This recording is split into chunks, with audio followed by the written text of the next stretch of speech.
Quando você vê o escrito Páscoa, a cidade, você vê ali escrito com Z, né? Paz com Z. E você pode dizer, tem um erro de grafia. Não. Nós queremos dizer que só a Páscoa de Jesus pode trazer paz na cidade. Só a Páscoa de Jesus, a obra de Jesus na cruz, pode trazer paz para as vidas e paz para as cidades. Porque na obra de Jesus na cruz, a verdadeira justiça é executada. E só há paz quando há justiça. Só há paz quando há justiça. E aí nós podemos ver isso na vida dessa mulher. E essa mulher ensina a gente algo fantástico, um segredo fantástico. E mais para o final da mensagem você vai ouvir. João capítulo 4. Vamos ler a partir do versículo 3.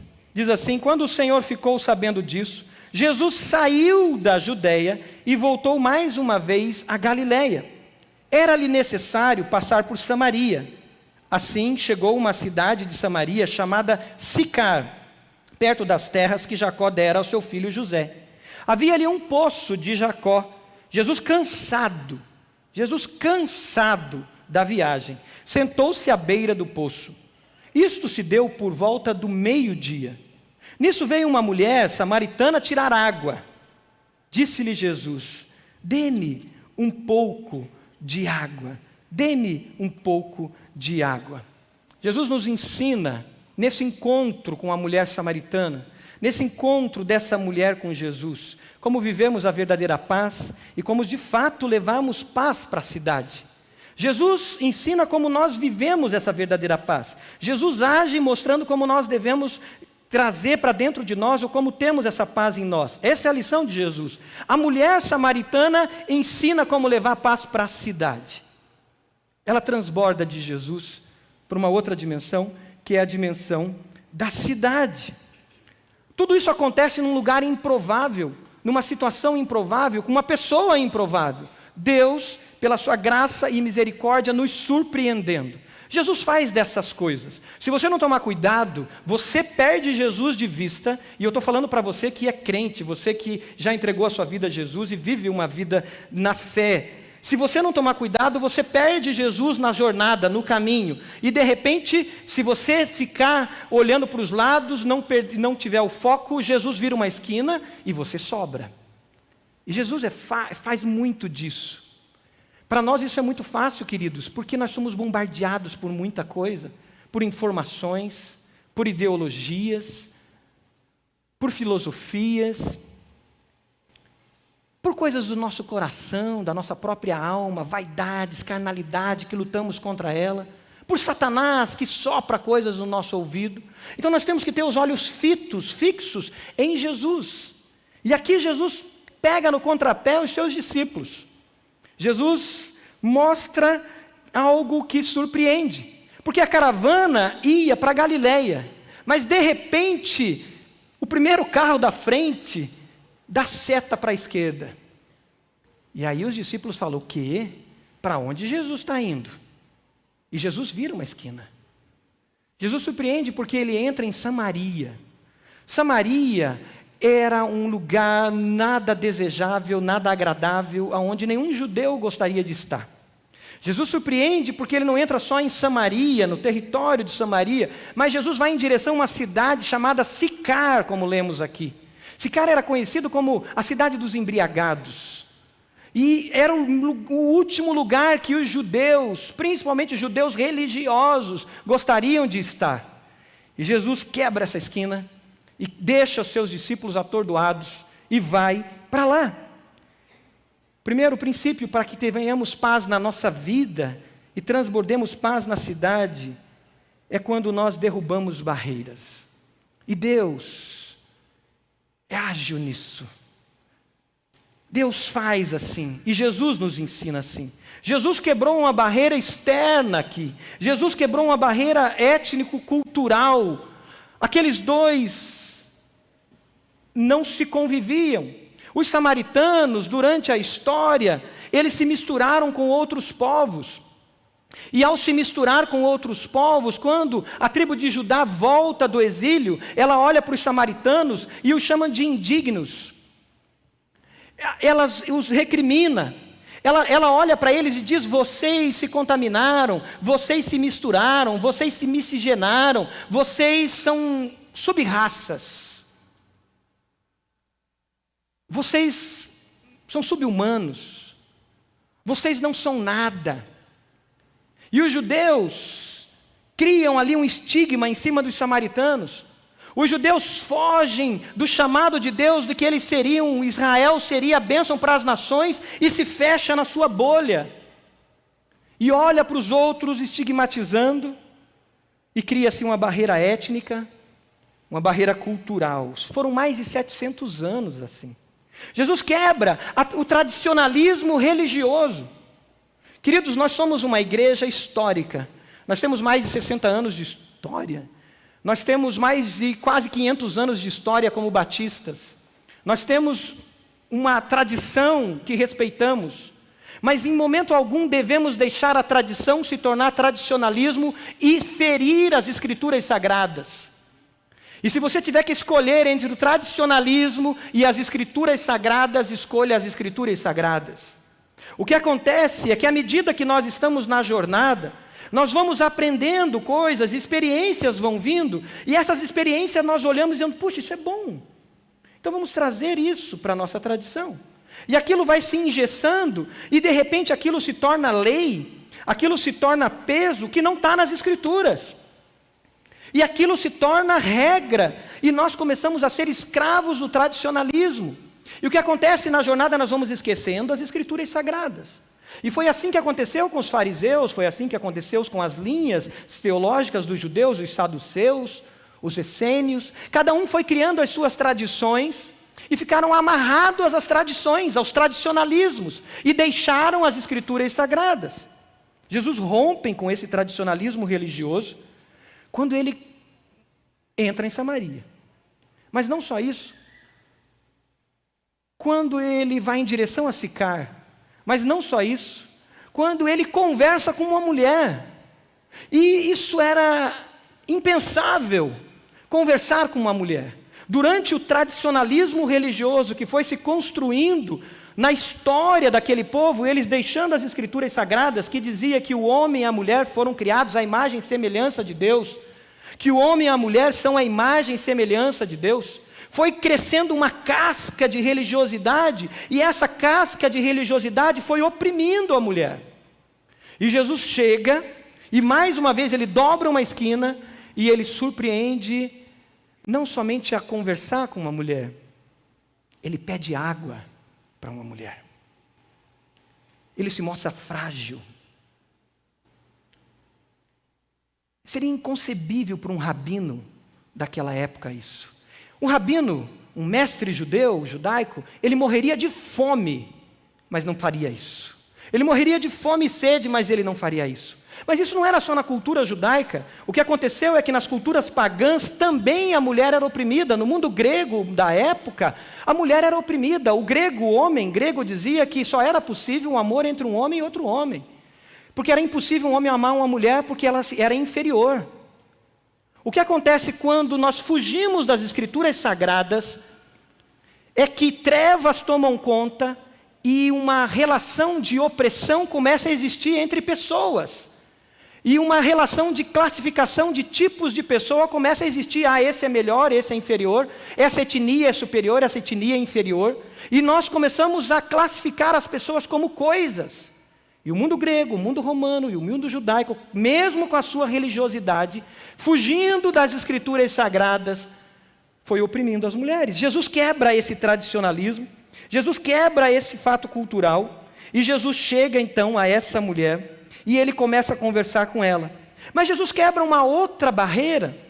Jesus quebra também, olhando aqui para o texto, Jesus quebra uma barreira interna, que ele não tinha essa barreira, mas todos nós temos. A barreira da reputação. Todos nós sempre estamos pensando: o que vão pensar de mim? O que vão dizer de mim? Jesus era mestre. Capítulo 3 de João tem a conversa de Nicodemos com Jesus. Nicodemos, quando chega para Jesus, está no capítulo 3 de João, ele diz assim: bem sabemos que tu és mestre. Nicodemos, que era rabino, Bem sabemos que tu és mestre, ele diz para Jesus, mestre vindo da parte de Deus, porque ninguém pode fazer as coisas que tu fazes se não vier de Deus. Jesus era mestre, Senhor, tinha um respeito, um nome a se zelar. Mas o texto diz que Jesus pede água. E Jesus sacrifica esse ídolo da reputação. Pede água a uma mulher. Mas pior, pede água a uma mulher samaritana. E Jesus então rompe com isso, rompe com essas barreiras. E Jesus agora se aproxima dessa mulher. Quais são as barreiras que você precisa romper? Dentro de casa, entre você e a sua esposa. Talvez a barreira da reputação e você admitir que você precisa de ajuda, homem. Você como homem admitir, eu preciso de ajuda. Eu tenho falhas, eu tenho necessidades e eu preciso que alguém caminhe comigo. Você como homem dizer, minha esposa, ore mais por mim. Você já pediu oração para a tua esposa? Você já falou para ela, olha, eu sei que você fica indignada com isso e com aquilo, mas ore por mim, porque eu tenho necessidades, eu tenho falhas, eu quero crescer. Reputação, orgulho, o ego, barreiras talvez na sua família, barreiras talvez com grupos de pessoas que você discrimina e que você, dentro de você, alimenta coisas, ódios e às vezes rancores e às vezes sentimentos ruins com relação a grupos de pessoas que você categorizou, você colocou nelas um carimbo. Quais são as barreiras? Se queremos paz na cidade, precisamos romper com esses preconceitos, com orgulho, com tradicionalismos religiosos, coisas que não estão nas Escrituras e que nós inventamos. Romper com tudo isso. Entender que Deus ama todas as pessoas. E que Ele me ama e Ele te ama e Ele quer transformar a tua vida, a minha vida e a vida de todas as pessoas. Mas não basta somente derrubar as barreiras. Nós precisamos também, além de derrubar as barreiras, precisamos de um esforço intencional para construir pontes. Pontes de relacionamento. E Jesus faz isso. Porque quando Jesus chega para aquela mulher e pede água, Jesus se coloca na posição dela. Todos nós sabemos, aprendemos que para conversar com criança, a gente sempre tem que se abaixar, né? Para olhar nos olhos dela. Se você não aprendeu isso ainda, venha para a escola de pais da IBB, que é a primeira lição. E ali, não é? Porque os pais professores do Kadosh aqui na frente, aqui. Pais que filhos de 4 anos. Se você tem filhos de 4 anos, não veio, está aqui os professores aqui. Ó. Você tem que chegar nos olhos dela. Você não pode falar de cima para baixo. E eu tenho lá em casa vivido isso, né? Sempre ficava ali nos olhos, aí meus filhos cresceram, já ficava um pouco assim, já ficava assim, agora eles cresceram, eu tenho que ficar assim, né? Daqui a pouco eu vou ter que olhar para cima. E muitos de vocês já estão assim, olhando para cima para falar com o filho. Jesus faz isso com aquela mulher, quando ele diz, eu tenho sede. Ele mostrou que ele tinha fragilidades. Ele mostrou que embora ele sendo Deus, ele era 100% homem. Jesus nunca pecou. Jesus, o pecado não teve espaço sobre a vida dele, mas ele sofreu as nossas dores, as nossas lutas, as nossas angústias. A Bíblia diz que Jesus chorou. Jesus perdeu um amigo e ele sentiu e viu a dor do que é o luto. Jesus conhece as suas dores, Jesus conhece as nossas dores. E Jesus então se mostra empático com aquela mulher. Jesus se mostra humilde com aquela mulher. E agora Jesus constrói ponte com ela. Porque as pontes de Jesus não são construídas de cima para baixo. As pontes de Jesus são construídas de baixo para cima.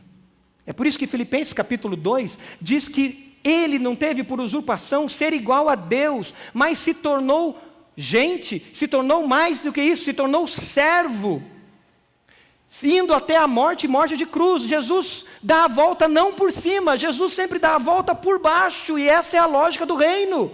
A lógica do reino não é a lógica do poder, a lógica do reino não é a lógica da altivez, a lógica do reino não é a lógica de que nós agora somos cabeça e nós vamos mudar tudo. Isso não vai mudar nada. A lógica do reino é a lógica da humildade, é a lógica do servo, é a lógica do lavar os pés.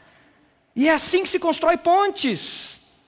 Temos sofrido na nossa nação por uma lógica de poder que tem entrado dentro das igrejas. Uma lógica de que nós vamos fazer e vamos acontecer, não vamos acontecer nada. E Deus sempre vai virar uma esquina que vai deixar você atravessar em linha reta e se perder. Porque quando você não olha para Jesus, e Jesus vira a esquina, lá no final você não vai encontrar com Deus Pai de nosso Senhor Jesus Cristo.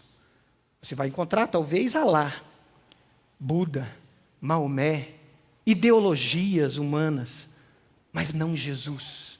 Por isso nós temos que imitar a Jesus. E a lógica de Jesus é a lógica do reino, aonde menos vale mais, aonde o servo, a liderança, está no servir. Isso dentro da sua casa, pai. Isso dentro da sua casa, homem. Isso dentro da sua família. E Jesus agora mostra isso. Dia 1º de abril, sábado que vem, de manhã, toda a igreja está convocada, porque nós vamos lá para a rua 15 de novembro. 8h30 nós vamos estar aqui orando, clamando a Deus, pastor Luiz? Pastor da oração da igreja, do nosso ministério de oração. Nós vamos dar uma direção para cada um. Cada ministério da igreja está com uma atividade. Os homens, os guerreiros, eles vão estar abordando outros homens ali. Não para dizer que eles são melhores que outros homens, mas eles vão estar abordando outros homens para dizer: eu sei o que é ficar irado. Eu sei o que é, às vezes, passar do controle. Mas eu sei que é possível, em Jesus, ser transformado, ser domesticado, domado, e se tornar manso. E eu não sou perfeito, esses homens vão dizer. Eu não cheguei à perfeição, eu estou aprendendo com Jesus. E eu quero te mostrar que é possível você aprender com Jesus. Nós vamos lá para a Rua 15, no sábado que vem, construir essas pontes. Não só os homens, os jovens vão estar lá com placas, com faixas, mostrando o problema da violência contra a mulher, sendo profetas, lançando luz sobre essa problemática. Os nossos guardiões do reino, nossos pré-adolescentes, vão estar entregando presentes para as mulheres que vão estar passando na rua. Vai ter um grupo lá do esporte que vai estar lá com técnicas de jiu-jitsu, para chamar a atenção dos homens, chamar a atenção das pessoas e dizer: não é por a força do braço que a gente resolve. E vamos dar palavras proféticas, evangelísticas, para todos que estiverem na 15. O que nós queremos fazer com isso? Mostrar que é possível construir pontes, sendo servo. Sendo servo. Você está convocado para isso. Não marque nada sábado de manhã. A igreja toda vai estar lá, 8h30 da manhã, aqui. É isso que nós queremos. Ser voz profética. Mas antes de profetizarmos para fora, precisamos profetizar para dentro. E sabe o que tem acontecido nos últimos dias? Homens daqui de dentro têm nos procurado e dito: pastor, eu tenho descontrole. Eu preciso de ajuda. E temos um grupo do CR, o Celebrando a Restauração, ajudando homens que precisam vencer descontrole. Mulheres têm procurado os pastores, têm procurado a policlínica, têm procurado o grupo de estudos para dizer: eu preciso de ajuda. Antes de sermos luz para fora, precisamos ser luz para dentro. Nós não estamos imunes a essas realidades. E Jesus, então, ele vem e ele constrói essas pontes, ele acolhe, ele chega perto de cada um e ele vai estabelecendo relacionamentos. Com quem você precisa estabelecer relacionamento? Na sua empresa, no seu trabalho.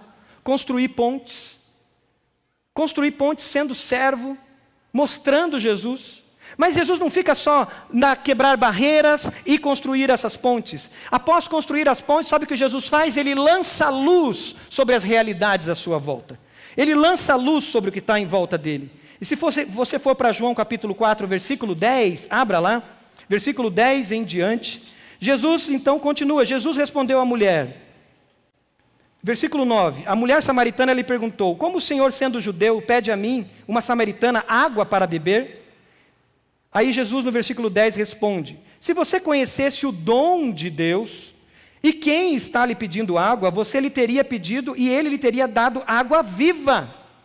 Disse a mulher: o Senhor não tem como tirar a água e o poço é fundo.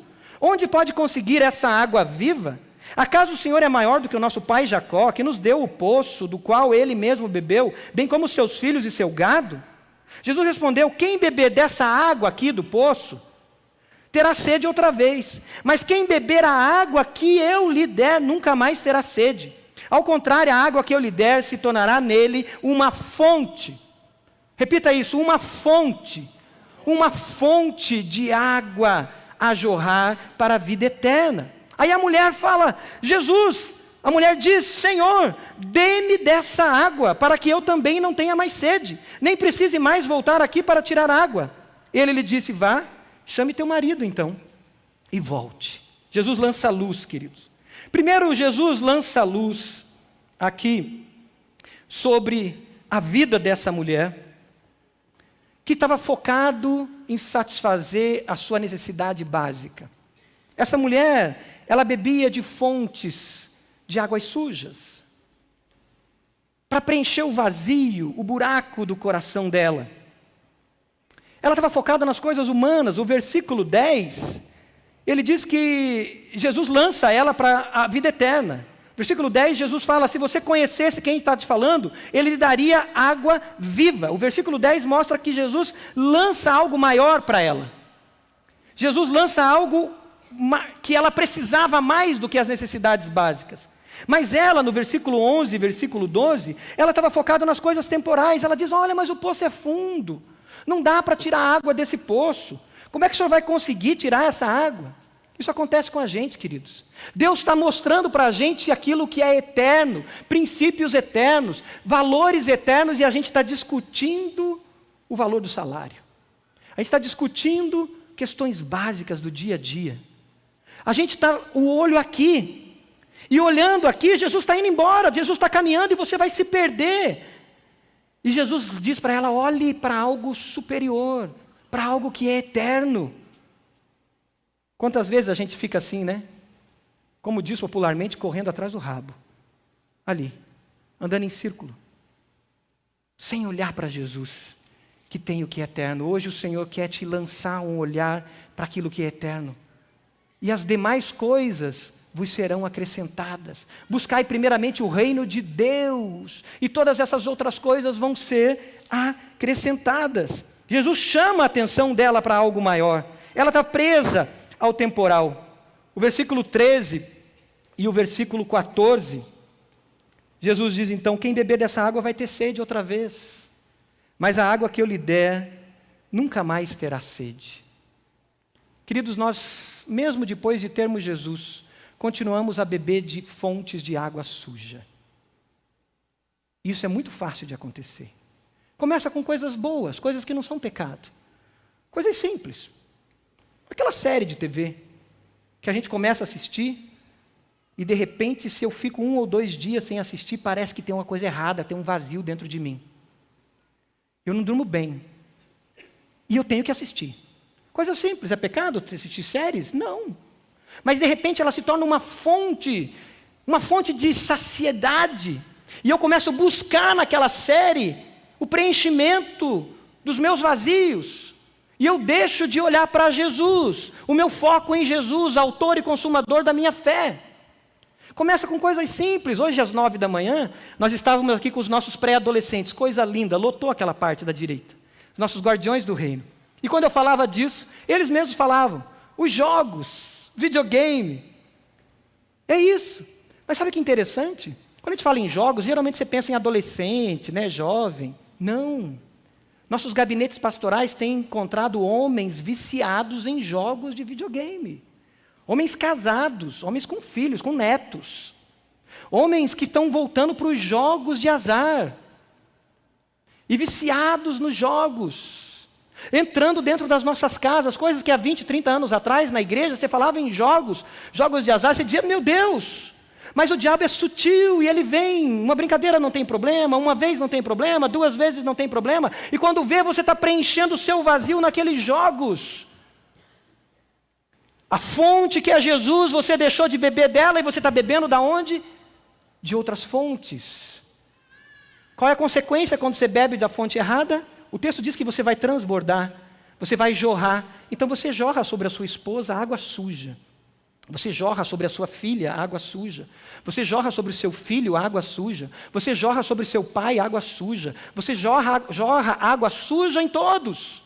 Porque está se satisfazendo em fontes de água suja. A bebida. Eu bebo socialmente, mas aí eu bebo socialmente um dia, eu bebo socialmente 2 dias, aí eu bebo socialmente todos os dias, aí eu bebo socialmente porque eu chego tão cansada, tão cansado do trabalho, eu preciso de um alívio, um analgésico. E aí uma taça, daqui a pouco não é uma taça, são 2 taças. Daqui a pouco na festa não é uma taça, não são 2 taças, é 1 litro, é um engradado. E eu estou buscando a satisfação, o preenchimento, a cura das questões físicas e emocionais e espirituais minhas numa fonte de água suja. Queridos, nossos gabinetes já começaram a receber o que nós profetizávamos e dizíamos com base lógica há 15 anos atrás. Nós vamos começar a receber nos nossos gabinetes líderes alcoólicos. E começamos há uns 4 anos atrás isso já acontecer. Por quê? Porque eu começo a satisfazer naquele ambiente, naquilo que aparentemente não é pecado, aquilo que não é pecado, mas aquilo que me leva a pecar. Isso são fortalezas espirituais que tomam conta da nossa vida. E eu perco Jesus, a fonte de transformação da minha vida. E nós poderíamos continuar com tantas outras coisas. Qual é a fonte suja que o Espírito Santo está te revelando que você está bebendo? Muitas delas, aparentemente não pecados, mas que estão te levando a pecar. E se não estão te levando, vão te levar a pecar. Hebreus capítulo 12, falando da jornada, Hebreus diz assim: tenha os olhos fitos em Jesus. Nós estamos caminhando sobre uma nuvem de testemunhas, Hebreus capítulo 12 fala. E ele diz assim, então, deixem tudo que te atrapalha e todo pecado. Tem coisas que não são pecados, mas nos atrapalham e viram fontes de água suja sobre a nossa vida. Então Jesus lança a luz. E essa luz é forte, porque no versículo 16, Jesus diz, vai lá, chame teu marido. Aí o 17, ela diz, não tenho marido, respondeu ela. E Jesus diz, você falou corretamente, dizendo que não tem marido. O fato é que você já teve 5. E o homem com quem agora vive não é seu marido. E o que você acabou de dizer é verdade. A mulher diz, veja o que és profeta. Essa mulher vivia da satisfação, do vazio dela numa fonte que era relacionamentos afetivos. Ela se relacionava com um homem hoje, e depois acontecia alguma coisa, ela era explorada, ela era enganada, ela se relacionava com outro homem, e se relacionava com outro homem, e se relacionava com outro homem. 6 homens na vida dessa mulher. Um vazio dentro dela. Aquele cântaro que ela ia ali encher era o símbolo do buraco que existia dentro dela. Aonde você está satisfazendo o seu vazio? Na pornografia? Nas drogas? Talvez as drogas legalizadas, sem orientação médica. E você, com remédios, sem orientação médica, se drogando. Na bebida, nos jogos, nos vícios, no adultério. Essa mulher agora encontrou a verdadeira fonte para a vida dela, que é Jesus. Jesus lança luz, então, sobre isso. Jesus vai a fundo. É por isso que aqui na igreja a gente chama de vida discipular. Nós não queremos só o cafezinho. O cafezinho que a gente tem aqui é só o primeiro olhar. Nós queremos tirar você do olho da nuca. Olha para frente, você está vendo a nuca de um irmão, né? A maioria de vocês está vendo a nuca de alguém. Bonitinha a nuca dele, né? Nós não queremos só isso. Nós queremos olho no olho. É por isso que nós queremos os pequenos grupos. Por isso que nós queremos os grupos de guerreiros. Por isso que nós temos agora os grupos das mulheres que estão fazendo design divino. É por isso que a nossa escola bíblica, a gente quer cadeiras para o povo ficar de frente um para o outro. É por isso que a gente para isso aqui para ter um café, um chá, porque era assim que o povo de Deus fazia no primeiro século. Nós queremos olho no olho, mas não queremos só olho no olho, nós queremos olho no coração. E olho no coração implica em confessar os nossos pecados uns aos outros, como diz Tiago. Implica em dizer, cara, eu preciso de ajuda porque eu não consigo sozinho. Cara, ora por mim, porque eu não estou dando conta. Cara, eu preciso de ajuda porque eu estou explodindo lá em casa. Ora por mim, vamos orar para que Deus revele a fonte. É por isso que a gente fala de sermos discípulos que ajudam um ao outro, não simplesmente membros da cadeira azul. E agora, ao lançar luz a ela, essa mulher tem um encontro com a verdade. Ela tenta fugir. Se você ver os versículos da frente, ela diz assim, ela muda de assunto. É interessante como a religião vem para mascarar pecados. Essa mulher era religiosa. Se você olhar ali o versículo 19... ela diz que Jesus é profeta. O 20 ela diz assim, olha, nossos antepassados, mudou de assunto. Nossos antepassados adoravam aqui. no monte. Vocês dizem que o lugar de adorar é lá em Jerusalém. Crente é louco para fugir do assunto quando ele está preso ao tradicionalismo religioso. Tire as suas cascas religiosas, tire os seus 30 anos de caminhada, seus 20 anos, seus tantos anos. Para com isso e olha para o teu coração. E deixa Jesus olhar para o teu coração, deixa os seus discipuladores olharem para o teu coração, deixa os seus pastores olharem para o seu coração, deixa o seu amigo do seu pequeno grupo olhar para o seu coração e te ajudar a ser homem de verdade, te ajudar a ser mulher de verdade, te ajudar a ser pessoa, discípulo de Jesus de verdade. E baixa a guarda, e deixa o Espírito Santo agir. Ela muda de assunto, entra em assuntos teológicos, uau! Ela precisava de salvação. A religiosidade, queridos, é uma armadilha perigosa no caminho do discipulado. Temos que permitir sermos curados, e hoje o Senhor quer curar a sua vida.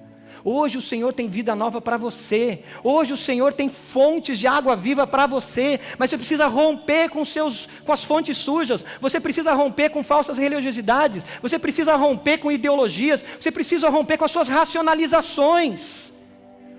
O Senhor então diz para ela, é sim, Deus é Espírito. Ele vai dizer mais à frente, versículo 24. E é necessário que os seus adoradores o adorem em espírito e em verdade. E a mulher diz, eu sei que o Messias há de vir. E Jesus diz, eu sou o Messias. Aleluia. Ele proclama o Evangelho. Talvez você construiu pontes, já nos seus relacionamentos.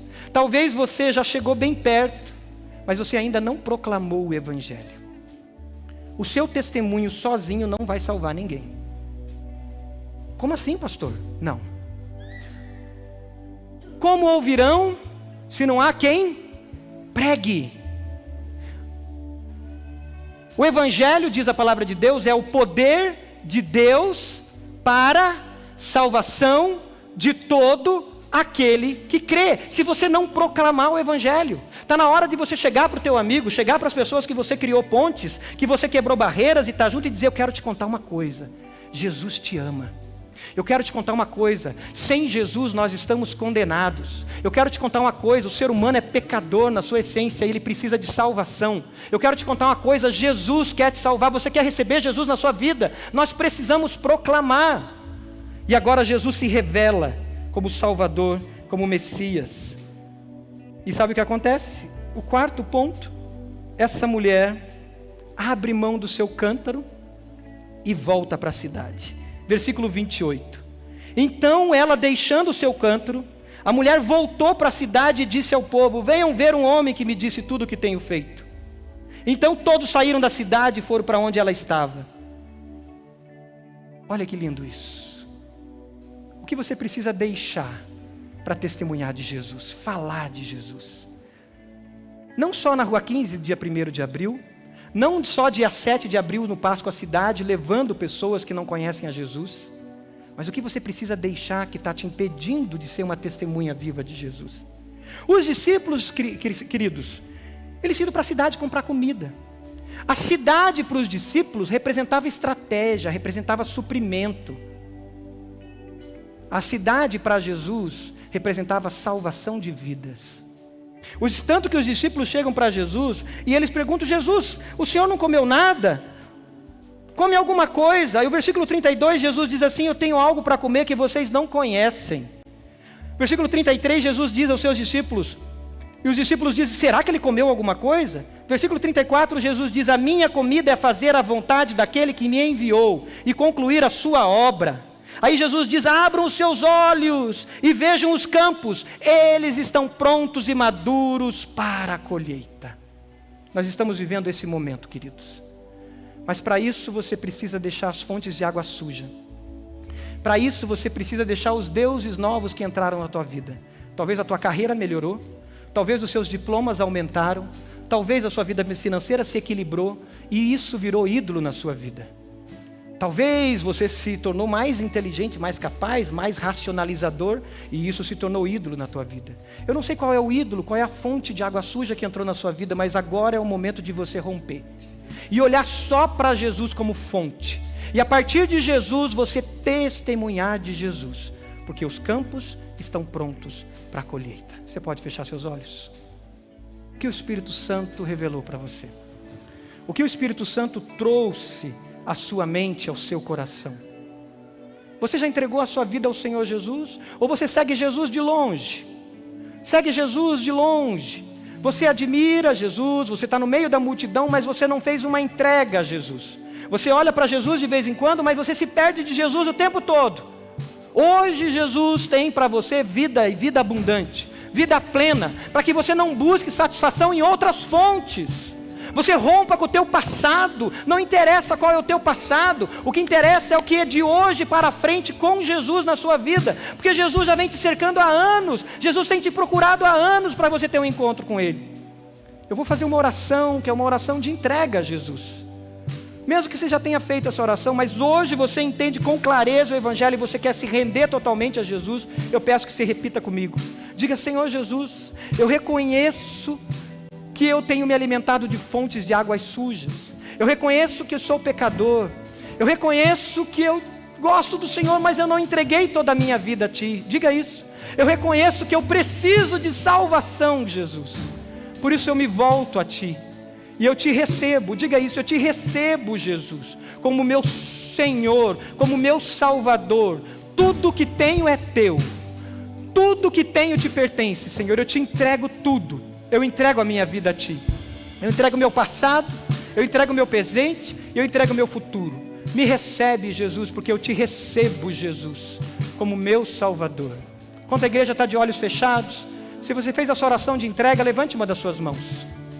Amém, Deus abençoe, querida, aquela senhora, Deus abençoe aquele senhor lá atrás, Deus abençoe, querido, mais alguém ali atrás, Deus abençoe aquele senhor, aquele menino, Deus abençoe, na minha frente alguém fez a sua oração de entrega, aqui, Deus abençoe, querido, Deus abençoe, Deus abençoe, a minha esquerda, Deus abençoe, querida, em nome de Jesus, a minha esquerda mais alguém fez a sua oração de entrega a Jesus, amém, querida, Deus te abençoe em nome de Jesus, eu quero orar por você, e a igreja de Jesus, Deus abençoe aquela menina também que levantou a mão, eu quero orar por você e a igreja de Jesus quer abençoar a sua vida. Nós vamos ficar de pé. Enquanto nós cantamos uma estrofe dessa canção que fala dessa entrega total a Jesus.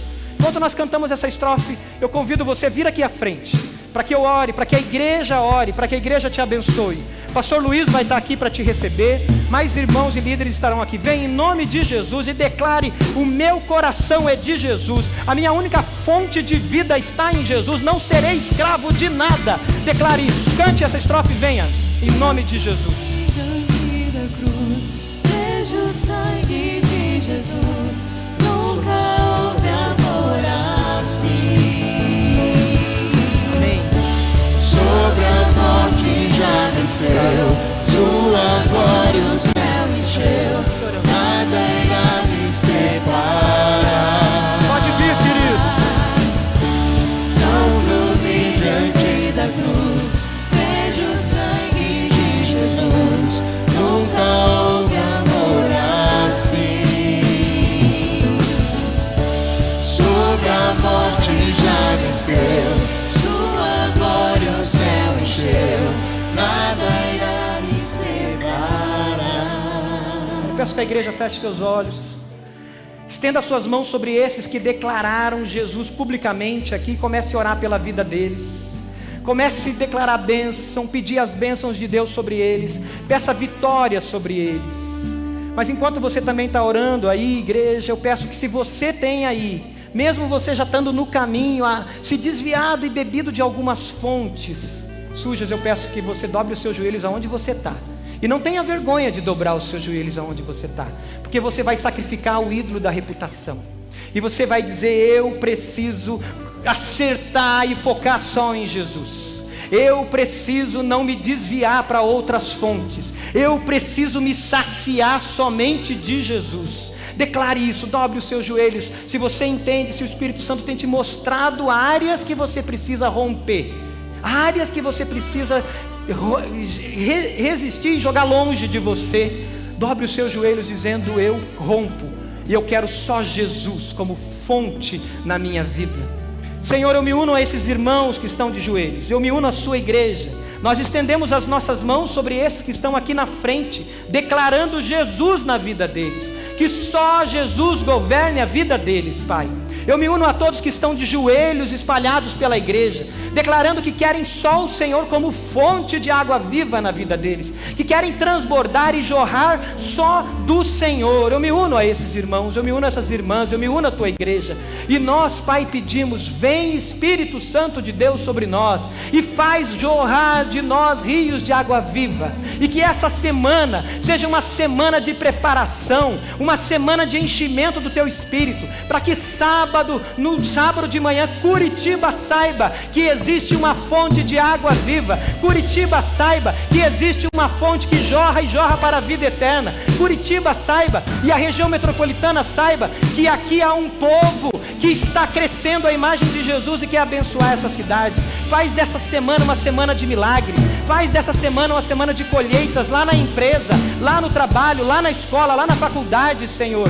Ó Deus, nos prepara para essa Páscoa, que dia 7 de abril nós tenhamos muitas pessoas não cristãs ali para ver aquele espetáculo e se rendam a Jesus. Toma a tua igreja, Senhor, guia a tua igreja. É a nossa oração em nome de Jesus. E a igreja diz: amém e amém. Deus abençoe, querido.